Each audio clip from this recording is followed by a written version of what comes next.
the ANC has been accused of abusing state resources following the use of a military jet for ANC business. An ANC envoy last week arrived in Harare on that jet for a planned meeting with ZANU-PF. For more on this, we're joined by governance specialist Judith February. Judith, good evening and thank you so much for your time. You know, much of what has happened in the last couple of days, since there has been a call for this trip to be explained, the ANC still seems very much to be defending this trip and not necessarily saying that there has clearly been a breach of that party state line. Absolutely, Kathy. Good evening. And what I find surprising is that the ANC has been defending this situation and has been particularly members in President Ramaphosa's cabinet.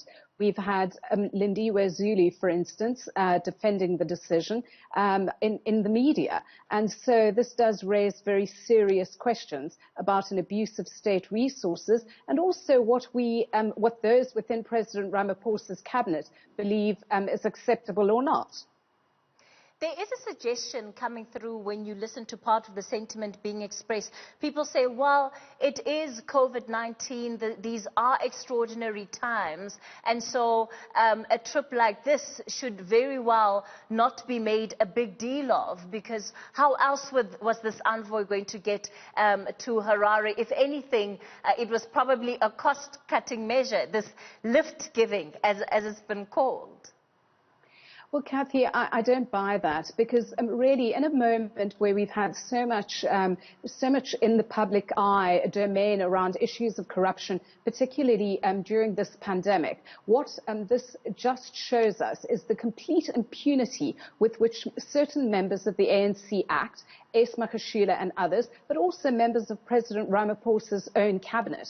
And let us just bear in mind that it is the very same Minister Mapisa Nqakula who also was caught up in a similar scandal in 2014-2016 when it came to light that she also lifted somebody, one Michelle Vegi, in a state plane. So this is not the first time that she's fallen foul of this sort of behavior.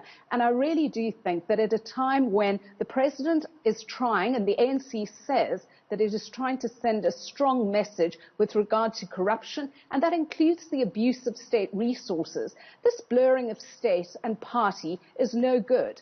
If the ANC wants to go and broker peace in Zimbabwe, by all means, and it seems as if the trip was anything but fruitful. If they want to do that, they need to do that on their own dime and not on taxpayers' money, on public money. And also there would have been other ways in which, for them to get there or to delay this trip or do it in various other ways. So this is just another sign of impunity by those in power.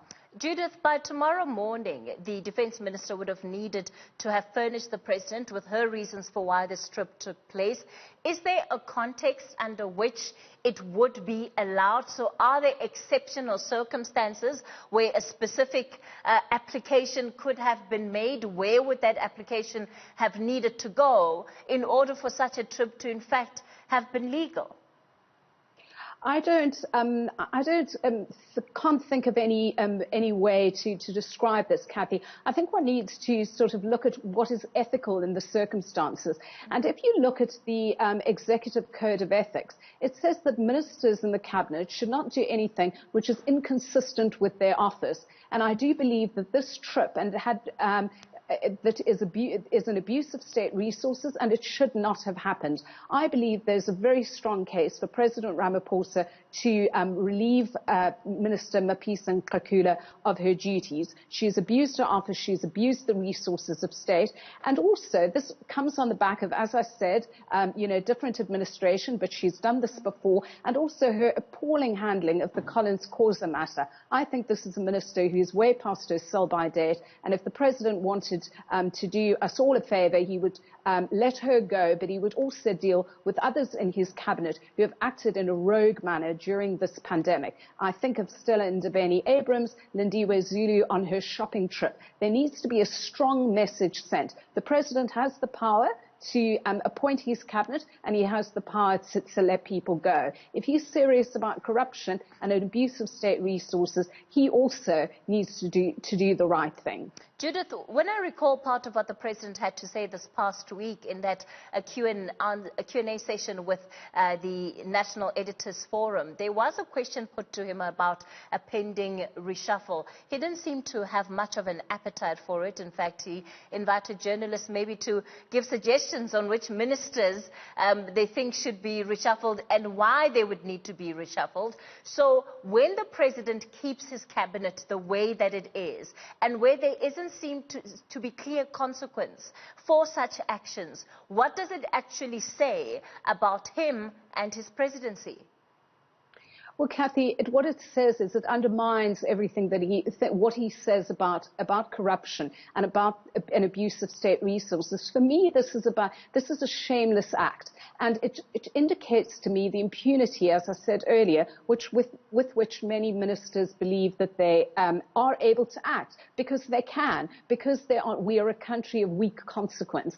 And the president, if we're going to have 7-page letters put out to the ANC and replies, and if you're going to have really what the president said was a clampdown on corruption, he needs to act on what is under his nose. We understand the politics of the ANC. We understand that Esma Kashula is not an honest actor in all of this, and that there are many individuals who have vested interests. But where it is under his nose, in his cabinet, and I also believe he might wish to deal with the issue of his spokesperson, Kusela Diko, who is on a leave of absence. That needs to be dealt with. And these are things that he can deal with. Of course, he does that within the context of a deeply divided ANC. But I really think we've got a local government election next year.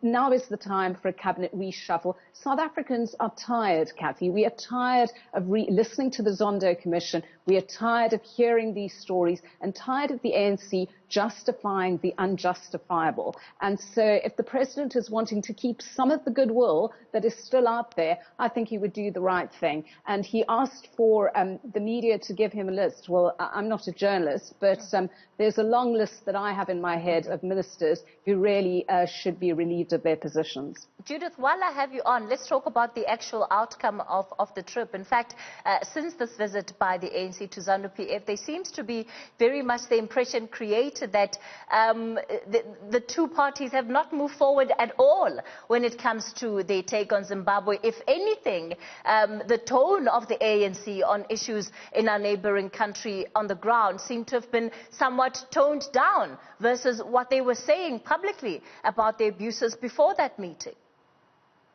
Kathy, yes, and it seems, as I said earlier, it doesn't seem as if this much-vaunted trip has borne any fruit. So somebody described it, one of the MPs described it, opposition MPs described it as a junket. So it didn't seem to have anything come out of it. And of course, we know that the ANC has always been very ambivalent about issues in Zimbabwe, about human rights abuses. And in fact, somebody, and it escapes my mind, who said that there is no crisis right now in Zimbabwe. Well, that's not what we're all hearing from people who are in Zimbabwe at the moment, and that country is in real crisis.